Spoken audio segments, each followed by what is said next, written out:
ఏం చెప్పదలుచుకున్నాం? ఈ ప్రభుత్వాన్ని కూల్చిపారదొబ్బితే అది రైటు, అంతకుమించి కూల్చిపారేయాలి ప్రభుత్వాన్ని. అదే ఒకటే శరణ్యం.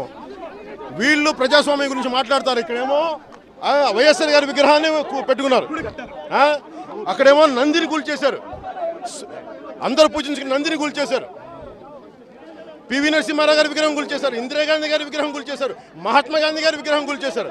ఇదేమన్నా ఇదేంటే కాకినాడ రాజమండ్రి ఇదేమన్నా రోడ్లు వెడల్పు చేయడానికి?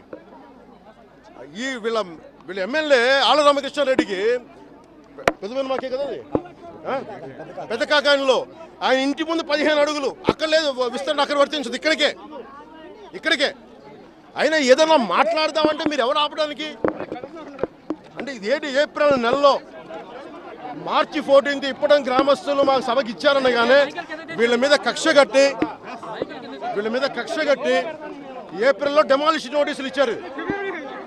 మీరు వైసీపీ గుండాలకి ఇదే చెప్తారు, మీరు ఇలాగే చేస్తా ఉండండి, ఇడుపుల పాయలమే హైవే వేస్తాం మీ మీద, గుర్తుపెట్టుకోండి. మీరు గొంతులు పొడ్చలేరు, రోడ్లు వేయలేరు, రోడ్లు విస్తరణ కావాలి. సిగ్గుందా పనికి మళ్ళీ ప్రభుత్వానికి?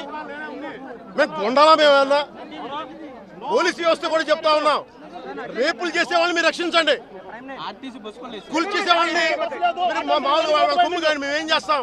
అందుకే పోలీసు అధికారులు కూడా చెప్పాం, మా కేడర్ కింద రాయ్ బాబు, ఈ రోజు నుంచి మీరు ధర్నా చేసినా ఏమి చేసినా ఒక్క పోలీస్ అధికారి మీద చేయకండి, అలాగని చెప్పి ముందుకు వెళ్ళకుండా వద్దు, చేతులు కట్టుకొని ఇట్లా పట్టుకొని ముందుకు వెళ్ళండి, ఆగద్దు.